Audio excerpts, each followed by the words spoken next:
Good morning student. Disaster management का last topic, structure of disaster management authority. In case of disaster an authority has been established at the level of government. Government के level पे ये disaster management का authority establish किया जाता है, तैयार किया जाता है। नीचे जो चार्ट दिखाई दे रहा है, ये चार्ट विलेज लेवल से लेकर नेशनल लेवल तक how disaster management control and coordination occur. National disaster management authority के चेयरमैन हमारे प्राइम मिनिस्टर होंगे। स्टेट डिजास्टर मैनेजमेंट अथॉरिटी के चेयरमैन चीफ मिनिस्टर रहेंगे। डिस्ट्रिक्ट डिजास्टर मैनेजमेंट अथॉरिटी के चेयरमैन कलेक्टर रहेंगे हर एक जिले के। तालुका डिजास्टर मैनेजमेंट अथॉरिटी के चेयरमैन तहसीलदार रहेंगे। और वापस गांव लेवल पे, विलेज लेवल पे कमेटी चेयरमैन रहेंगे हमारे सरपंच, और ये जो है वो जनरल पब्लिक। अभी चेयरमैन जो विलेज लेवल पे जो चेयरमैन है, उनको डिस्ट्रिक्ट वाले और तालुका वाले जो अथॉरिटी के मेंबर्स है, उन्होंने अपॉइंट किए हुए कुछ रेस्क्यू एंड रिहेबिलिटेशन वर्कर्स मतलब ऑफिसर्स, वो सिस्टम इसमें पैरेलल काम करेगी। अभी प्राइम मिनिस्टर को और चीफ मिनिस्टर और कलेक्टर, इनको सपोर्ट करने वाला अभी ये जो ऑर्गेनाइजेशंस है, वो प्रिकॉशनरी वार्निंग जैसे WHO हमें देता है, या और भी बहुत सारे इंस्टीट्यूट है जो साइंटिस्ट है, वो बताते हैं कि इस प्रॉब्लम को कैसे सॉल्व किया जाएगा। तो इनको ये सपोर्टिव है। Other social organization, private organization जो है वो रेस्क्यू टीम में पार्टिसिपेट करेंगी, वो भी इनको पैरेलली काम करेंगे। अभी जो हमारे बुक में जो प्रोजेक्ट दिया है, वो प्रोजेक्ट ऐसा है कि किसी भी तालुका तहसीलदार ऑफिस को जाने का, विजिट करो डिस्ट्रिक्ट कलेक्टर ऑफिस या तालुका तहसीलदार ऑफिस, वहां पे जाकर ये सारी इंफॉर्मेशन आपको डिजास्टर मैनेजमेंट के बारे में कलेक्ट करना। नेक्स्ट प्रोजेक्ट है कि 2005 में डिजास्टर मैनेजमेंट एक्ट बना अपनी कंट्री में, तो इसके बारे में उसके रूल्स क्या क्या है, ये सब आपको जानना है। नेक्स्ट टॉपिक है district disaster management authority. Chairman कौन है हमने देखा, डिस्ट्रिक्ट में कलेक्टर। हर जिले का अलग अलग कलेक्टर रहेगा। वो कलेक्टर डिस्ट्रिक्ट लेवल पे रिस्पॉन्सिबल रहेगा for disaster management and implementation of rehabilitation schemes. Disaster management और उसका इम्प्लीमेंटेशन।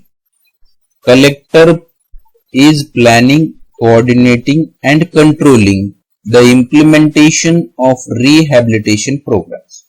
ये सब करेगा, मतलब कलेक्टर के अंडर जो भी टीम है वो planning, coordination and control and controlling the implementation of rehabilitation. क्या क्या होगा, gives various instructions and reviews the entire system। District collector is also responsible for designing the schemes for each district separately for each type of disaster। हर एक type के disaster को अलग अलग scheme से वो टैकल करेंगे। Getting those sanction from state level authority। State level chairman और उनकी टीम जो चीफ मिनिस्टर है, उनसे वो सैंक्शन किया जाएगा।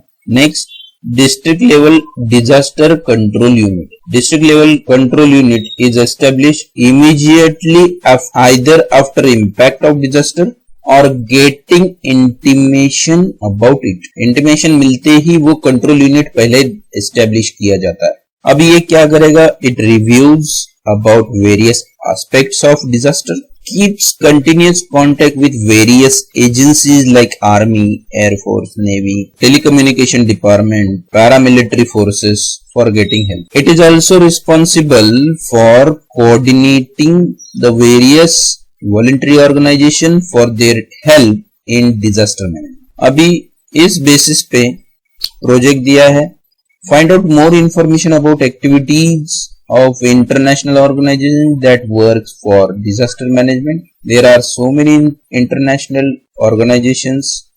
First, United Nations Disaster Relief Organization, United Nations Center for Human Settlements, Asian Disaster Reduction Center, Asian Disaster Preparedness Center, World Health Organization, United Nations Educational, Scientific and Cultural organisation.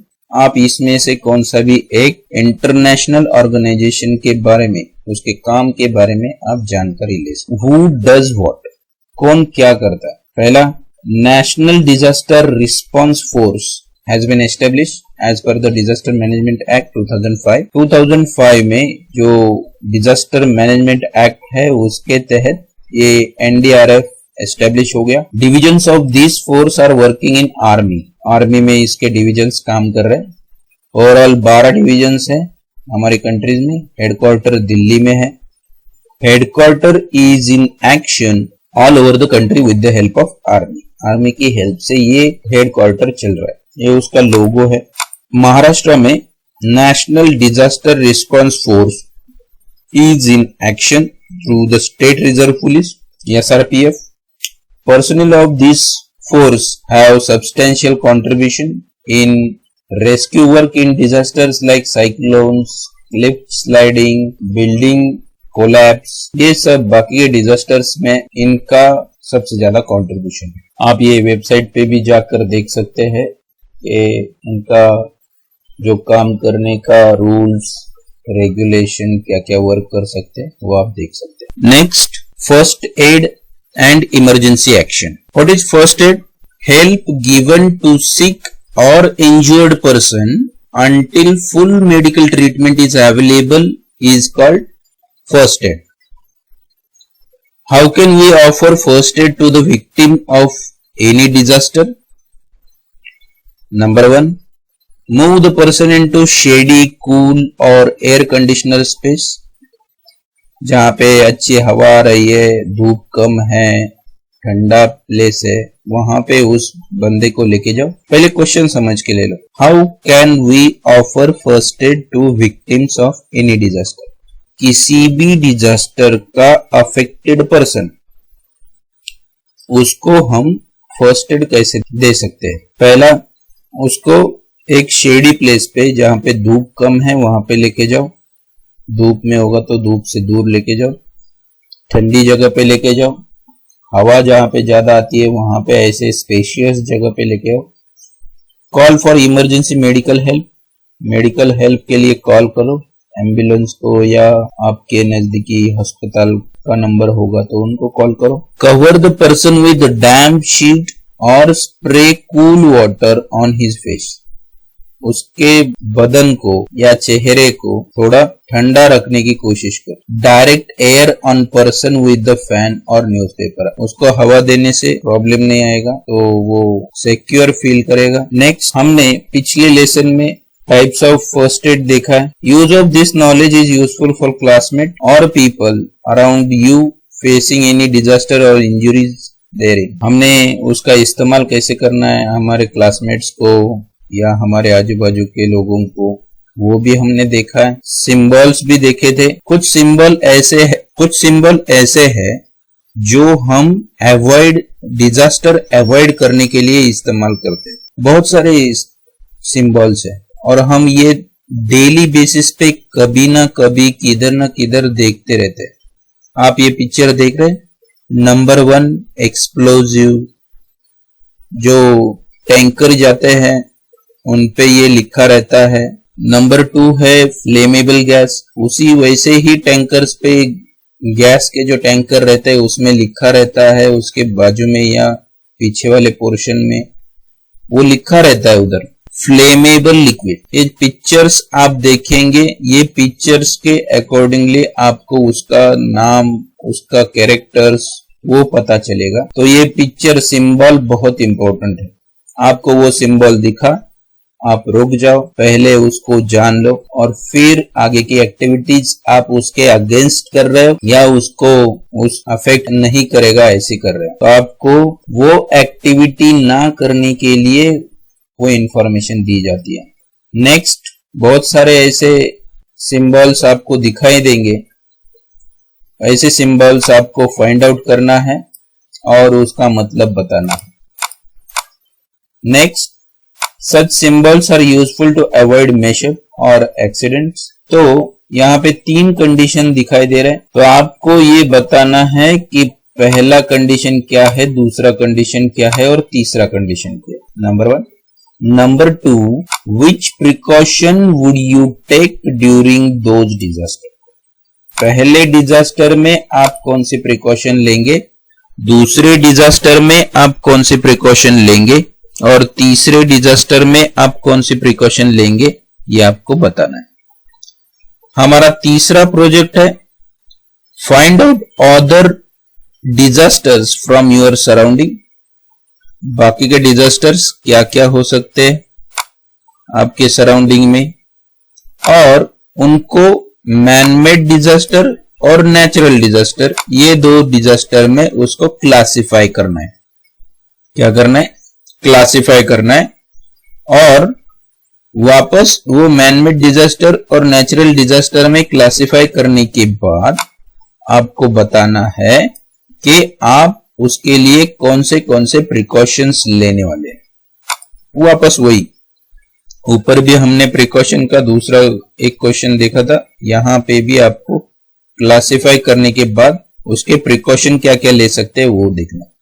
अभी नीचे जो picture देख रहे हैं आप, ये हम 9th standard में देखे थे कि हम कैसे किसी भी पेशेंट को एक जगह से दूसरी जगह पे लेके जा सकते हैं डिपेंडिंग ऑन डिजास्टर, और कौन से बेसिस पे वो अफेक्ट हो गया है उसके बेसिस पे ये ट्रांसपोर्ट मेथड इस्तेमाल की जाती है।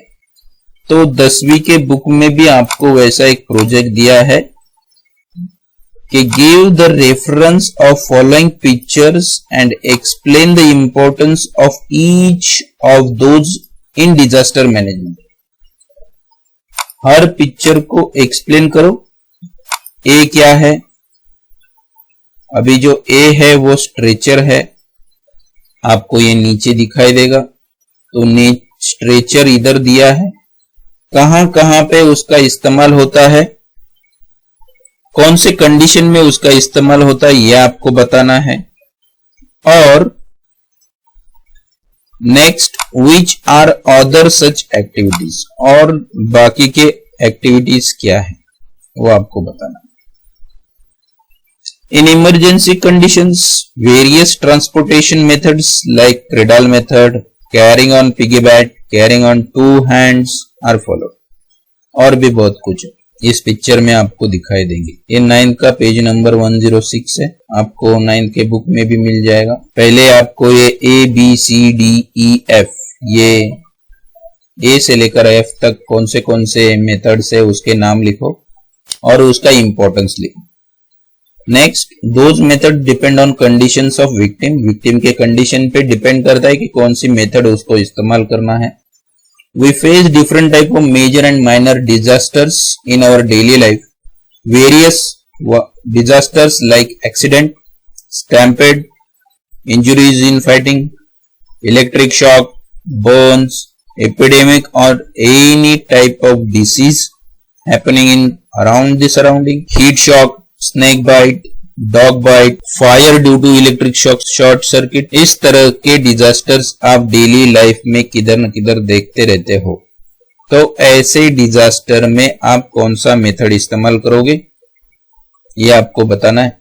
Victims of disaster need to be offered some primary help before actual medical help. आप डॉक्टर तो नहीं हो, लेकिन डॉक्टर आने तक उस बंदे को कुछ न कुछ तो ट्रीटमेंट करना पड़ेगा या हेल्प करना पड़ेगा। चाहे आपको कुछ आता हो या नहीं आता हो, आप उसको सिर्फ इतना तो कह सकते हो कि कुछ नहीं होगा, मैं तुम्हारे साथ हूं। That will help him to be alive for some time till doctor का। First aid is useful in such circumstances. First aid सीखना बहुत जरूरी है। हम उसके कुछ ऑब्जेक्टिव्स देखने वाले हैं। पहला ऑब्जेक्टिव है प्रोटेक्ट अनकॉन्शियस विक्टिम। किसी भी अनकॉन्शियस विक्टिम को उस जगह से दूर लेके जाओ और उसको बचाओ। Provide primary help before advance medical assistance is available.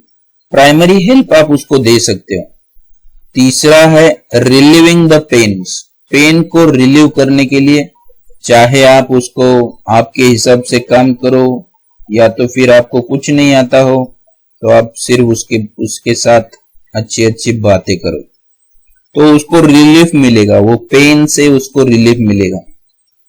Promote recovery, recovery होने के लिए उसको प्रमोट करो। Next, attempt to improve the condition, condition improve करने की कोशिश करो। नेक्स्ट, प्रोवाइड कंफर्ट, उसको लगना चाहिए उस बंदे के साथ कंफर्ट फील कर रहा। सेविंग लाइव्स, किसी की जिंदगी बचाओ। Preventing deterioration of condition of victims of disaster, किसी भी डिजास्टर में जो विक्टिम है उसको बचाने, उसका डिटेरियोरेशन होने से बचाना। नेक्स्ट, फर्स्ट एड तो हो गया, लेकिन फर्स्ट एड के लिए किट भी जरूरी है, तो क्या क्या होना चाहिए उस किट में? First aid kit, it is essential to have material necessary for first aid with us. That material is available in the first aid kit. You can also prepare a first aid kit, आप भी बना सकते हो। It is also important to use whatever the material available in the given condition for first aid. क्या क्या material रहेगा उसमें?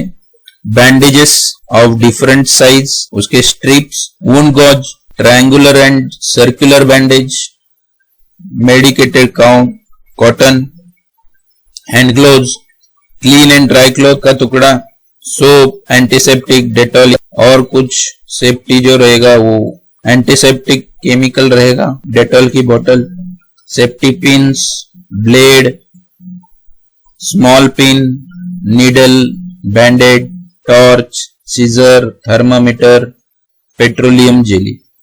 ये जो मटेरियल है वो अलग अलग टाइप के डिजास्टर्स में काम आता है, तो आपको इसके बारे में जानकारी लेकर रखनी है। पहला प्रोजेक्ट है मीट द मेडिकल ऑफिसर, या डॉक्टर को मिलो या मेडिकल ऑफिसर को मिलो, आपके नजदीक में जो भी रहेगा उससे फर्स्ट एड के बारे में जानकारी लेना है। दूसरा प्रोजेक्ट है whether there had been mock drill by fire fighters under the disaster management scheme in your school, आपके डिजास्टर मैनेजमेंट के अंदर मॉक ड्रिल हुआ है क्या? अभी मॉक ड्रिल क्या है हम देखने वाले। Which techniques did you see during the drill, आप कौन सी टेक्निक ऐसी सीख सकते हो जो मॉक ड्रिल के टाइम पे आपको बताया है। चलो देखते हैं मॉक ड्रिल क्या है। It is practice to check the preparedness of facing the disaster as early as possible, किसी भी डिजास्टर के टाइम पे आप कितना प्रिपेयर्ड हो और कितनी जल्दी वो डिजास्टर से बचा सकते हो या आप खुद बच सकते हो, ये चेक करने का प्रैक्टिस। समझा? तो ये वर्चुअल और अपरेंट सिचुएशन तैयार करके, डिजास्टर का कंडीशन तैयार करके आपको रिएक्शन टाइमिंग दिया जाता है कि इतने समय में आपको बाहर निकलना है और आपको बचाना है। ये एक टाइप का ट्रेनिंग है, डिजास्टर मैनेजमेंट के अंदर आने वाला एक ट्रेनिंग है mock drill. Trained personnels observe their responsibilities to check execution of plan designed for disaster readdressal. एक जगह पे आप खड़े हो और उस जगह से आपको रेस्क्यू होके दूसरे सेफ जगह पे जाना है। कौन सी जगह जाना है, कैसे जाना है और कौन सा रास्ता अपनाना है, ये प्लानिंग, उसका ट्रेनिंग ये मॉक ड्रिल में ही होता है। अभी इसका हेल्प क्या होगा? This helps to check the efficiency of system prepared for disaster redressal. Disaster redressal के लिए जो हमने सिस्टम बनाई है, या स्कूल की हो, कॉलेज की हो, जो भी हो, उसकी इफिशिएंसी चेक की जाती है। Mock drill is arranged on disaster of fire in various schools by firefighters. जो फायर वाले लोग हैं वो या फिर आपके स्कूल में ही ये डिजास्टर मैनेजमेंट का अभी मॉक ड्रिल किया जाता है। ये इंक्लूड होता है डेमोन्स्ट्रेशन, इसमें डेमोन्स्ट्रेशन रहेगा like extinguishing the fire, rescuing the people trapped at the higher floor of the building, rescuing the person whose clothes have catch the fire। तो बहुत सारे उसमें कंडीशंस होंगे, उस कंडीशन में आप उसको कैसे बचाते हो इसका ट्रेनिंग दिया जाता है। Such activities are also arranged by police force and voluntary organization। ऐसे एक्टिविटीज पुलिस फोर्स भी अरेंज करता है, वॉलंटरी ऑर्गेनाइजेशंस भी होते हैं, तो जरूर इसमें पार्टिसिपेट करना चाहिए ताकि आप किसी की जान बचा सके। आप खुद की तो जान आपको बचानी है और दूसरों की भी जान आपको बचानी है। Next, objectives of mock drill. पहला ऑब्जेक्टिव रहेगा उसका evaluating the response to disaster.